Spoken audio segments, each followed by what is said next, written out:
No! How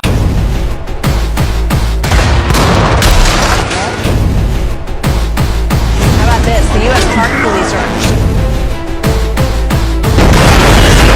Start by storming Bracket! What's going on, everyone? So welcome to my latest video. This is obviously my review for the 2012 film Zero Dark 30.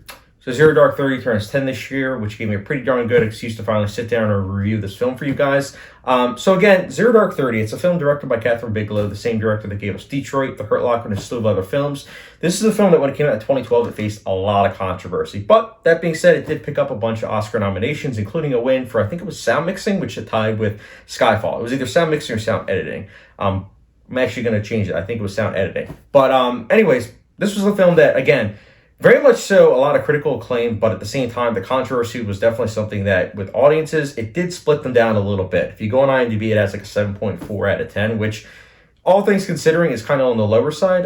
You would think that would be a bit higher given the critical praise and everything, but this is a film that, again, because of the topic and how it's handling and everything, it's definitely something that will divide audience members. And I gotta say, I'll be talking about my relationship with this film and how my view on it's kind of changed a little bit. But before I get into that, I do want to say that this is, again, based on a book called No Easy Day. And I did actually read No Easy Day back in 2013, and I found myself very invested when I read that book. It's actually from the point of view of one of the U.S. Navy SEALs that actually got Bin Laden. And I don't want to spoil anything in regards to the book, but it's very much so detail-oriented. It's very textbook-based. It's not something where, at least when I read it as like a 17-year-old, it wasn't something that I read and I was like, yeah, this is very, Republican or very Democrat. It wasn't like that. It just was giving you the facts and you as viewers kind of interpreting it how you will. And I thought that was something that was interesting. And then I saw Zero Dark 30, and ironically enough, when I first saw it, I thought this movie was pro-torture. I don't view it that way anymore. But back then, when I watched it, I did think it was pro-torture, and how I was like, okay, this is the why and how we got Bin Laden, like through torture.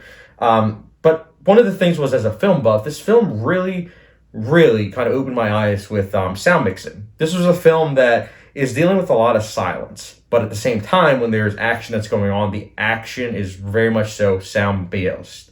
And by that, I mean the sound-based is that it's very much so cranked up the volume. Like, the sound effects are like, you feel them. And even during scenes of silence, you do hear certain things that are more emphasized, such as, whether it's nature sounds or like, a helicopter or, again, like footsteps. It's really emphasized. And there are even certain scenes, in particular, the compound scene at the very end, where there's like no music. Alexander Desplat's score is silent. And I think that it's very much so something interesting because I noticed that. I never noticed it before. It was something that, watching it as a viewer, previous movies, I never noticed the usage of silence. I always pointed out, that the movies are very loud and everything, but with Zero Dark 30, that wasn't the case. It was a movie that was very much so based on the sound and pinpointing certain sequences where they are silent.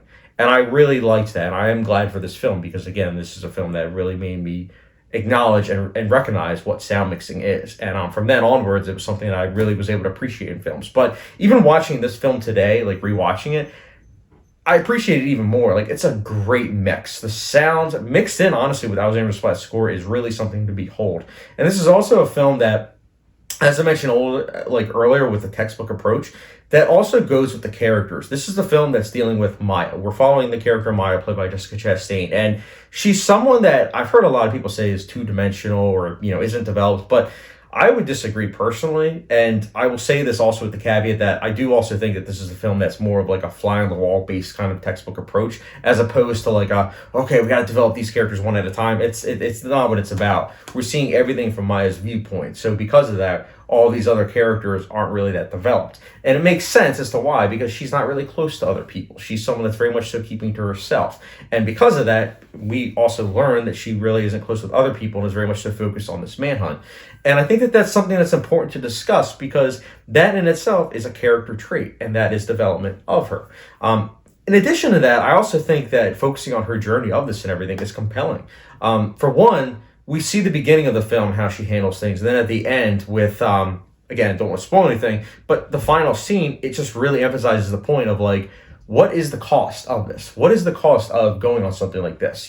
What are the end results? And I also liked how this film isn't very like, yeah, we got America. It's like very much so, again, I know I've been saying a lot in this review, but textbook approach. It's not a triumph. It's something that they did and it happened, and it's like, okay, we did it. There's no celebration. It's not like trying to think of a movie. It's not like Lone Survivor or like, like any Michael Bay film. It's not like that. And I liked that. And I think that's always why the Zero Dark 30 has been a film that's really compelled me in a way, because it's something that it showcases the genre of the war, how war films can be something that aren't like, your typical hoorah type of movies. They can be nuanced. They can be movies that have it where we as viewers are invested in a movie that's not really necessarily about, our country and everything. It's about like doing things in particular because, you're set out on a goal and everything. You want to complete it.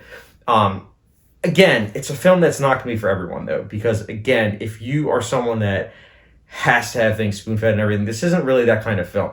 Yes, there are scenes where they are talking about exposition for sure, but they do it in a way where they're delivering the information to the characters and they don't know the information yet. So it makes sense, and it almost uses like those characters as vehicles for us as audiences. So I appreciated that as well. But I know I'm talking about the character Maya, which, by the way, I forgot to mention, Jessica Chastain. What an incredible job. She did a fantastic job. But there's also a lot of supporting characters that also do a great job. I wanted to give a huge shout out to Jason Clarke.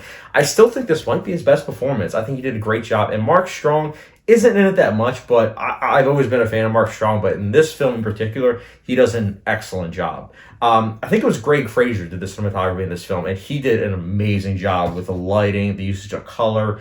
And I also like the usage of handheld camera work. There's a lot of handheld camera work, but it feels very purposeful and gritty. It's utilized during sequences of like action as opposed to the sequences that are more like, hey, this is like the headquarters of the CIA and everything. They're more so based on like a tripod or showcasing wide angle shots and everything. And I also like the fact that all the locations actually feel like a character in themselves. Again, it's a film that I can't talk about enough praising. I think it's a film that from a technical standpoint, it's incredible. It's also a film that, again, in terms of the themes and messages, I get a lot out of. I really do. I could talk about the ending scene for like an hour. I think that the ending scene is just brilliant. And I think that everything that comes before it is also equally as compelling. The compound sequence I touched on a little bit with what it utilized in terms of the sound and everything, but that compound sequence, I think, is just it's a tour de force of filmmaking. I mean, like, what can I say? It's an excellent scene. I hope it's a film that never gets remade. I really do, because I think that as it stands, this film is immaculate. I wouldn't change anything about it. I think it's a film that you can show 10 different people and they will get 10 different views from this movie.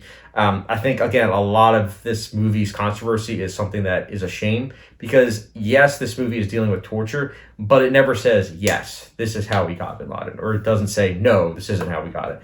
It's a film that leaves it up to interpretation, and I like that. I like a film that has the trust of us as audience members. I will say those torture scenes are hard to watch. This is a film that is hard to watch, if you guys haven't realized already. It's not an easy watch, especially because the movie throws the torture right at you from the beginning. But if you're able to honestly handle it, I think that's a film that's very much so worth your time. And Zero Dark 30, I personally will be giving a...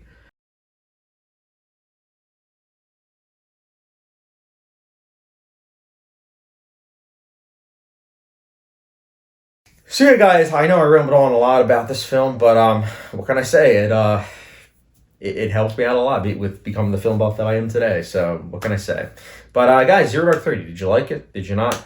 Let me know your thoughts in the comment section below. And as always, don't forget the subscription, notification bell, follow me on Letterboxd, and I will catch you guys later.